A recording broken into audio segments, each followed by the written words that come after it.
après les élections de 93, vous n'avez plus la confiance non seulement du ministre, mais des ministres. Dominique Jamais, comment s'est passé votre départ? Comment avez-vous été déchargé de fonctions pour lesquelles, en principe, on vous avait reconduit peu avant les élections de 93? Comment pouvez-vous dire cela? J'avais effectivement un contrat et, n'est-ce pas, la continuité de l'État supposait normalement que ce contrat fût respecté. J'avais un mandat qui avait été reconduit de fin 92 à fin 95, donc j'aurais dû normalement, sur cette base-là, rester en fonction jusqu'à fin 95, il y a très peu de temps. Et puis, le ministre de la Culture, Jacques Toubon, à l'époque, m'a au contraire reçu et m'a dit en privé à quel point il appréciait tout ce que j'avais fait. Donc je m'inscris en faux contre ce que vous dites. Il m'a dit...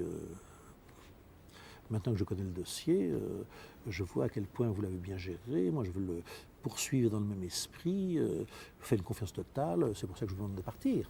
Vous avez suffisamment... Je n'ai pas très bien compris la logique du... Mais il ne s'agit pas de ça, il s'agit de politique. Vous plaisantez ou quoi?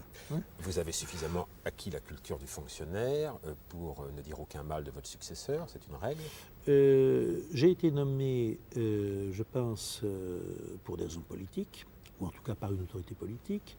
J'ai été nommé parce que cette autorité politique qui s'incarnait en un homme, il faut bien que l'autorité s'incarne quelque part, estimait que j'étais capable de mener ce projet. J'ai été déchargé de ma mission, débarqué, foutu à la porte, pour des raisons politiques et également à l'occasion de la fusion entre les deux établissements. Fusion qui était prévue de tout temps. L'établissement constructeur doit s'abolir le jour où la construction est achevée, ou un petit peu avant pour que fusionnent les deux cultures et les deux équipes. Ça aurait pu être plus tard, ça a été à ce moment-là, au début de 1994. Il était évident dès cet instant qu'il ne pouvait pas y avoir deux, ou presque évident, on peut tout imaginer, mais qu'il ne pouvait pas y avoir deux responsables à la tête de l'établissement fusionné. Donc, le nouveau gouvernement, la nouvelle majorité, souhaitant que je sois écarté, souhaitait aussi que M. Leroy-Ladurie prenne la direction du nouvel établissement. Le président de la République, qui avait son mot à dire, a souhaité qu'il n'en fût rien. Hein? C'est bien que nous avons été renvoyés dos à dos et que Jean Favier a pris ma succession. Écoutez, je n'ai rien à en dire. Et vous êtes suffisamment républicain pour avoir procédé à une cérémonie de passation des pouvoirs tout à fait normale. Bah, évidemment. Écoutez, le déroulement de cette affaire et peut-être même le destin du projet aurait été totalement différent, totalement, si Lang y avait été associé. C'est un point qu'on n'a pas abordé. Mais la dépossession du ministère de la Culture, enfin, la mise à l'écart du ministre de la Culture, quelque chose qu'il a ressenti, Jacob Gubler, lorsqu'il a été écarté de la proximité et de son rôle auprès du président, la dépossession de Jack Lang, quelque chose qui du début à la fin, l'a crucifié.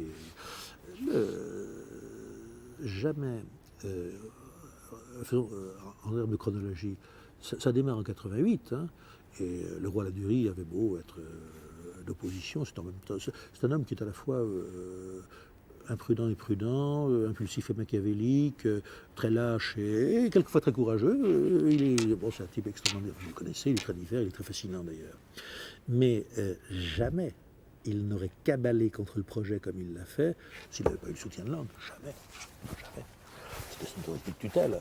Si Lang l'avait vu venir le fin 88 en lui disant, mon petit bonhomme, monsieur Leroy-Ladurie, monsieur le professeur, votre mandat va être renouvelé dans, je ne sais pas quand, dans 6 mois, etc. Arrêtez de lutter contre le projet, je vous le demande, hein, j'aurais terminé.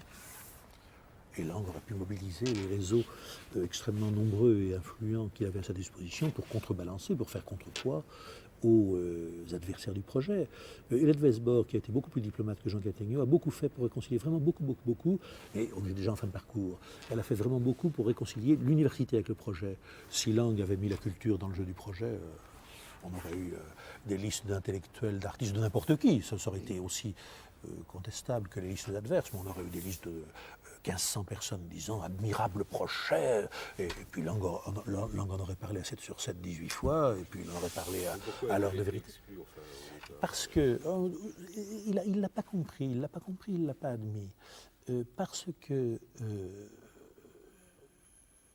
le secrétariat d'État aux grands travaux n'avait été créé que parce que Mitterrand voulait, à l'origine, au départ, être en prise directe sur le projet, pas d'intermédiaire, moi, Biasini. Donc il n'y avait pas d'hostilité contre Lang, il estimait que Lang avait déjà assez de choses à faire, etc. Mais tout ce qui était grands travaux, c'est-à-dire le Louvre qui se... Quand est-ce que ça a été terminé Ah oui, non, c'est vrai qu'il y a eu plusieurs... Ça n'est jamais terminé, mais enfin disons, la première phase était terminée, mais il y avait une deuxième phase. Le Louvre, la fin de la Villette, la bibliothèque naturellement, l'opéra était terminé, l'Arche devait être terminé aussi... Non, 89, oui, autant pour moi. Hein. Voilà, enfin, les 6-7 grands projets architecturaux, Mitterrand voulait les contrôler directement, c'était ça au départ, c'était pas de la méchanceté envers Lang, et Lang l'a pris vraiment comme quelque chose d'insupportable, il l'a jamais digéré, il n'a jamais défendu le projet, mais jamais.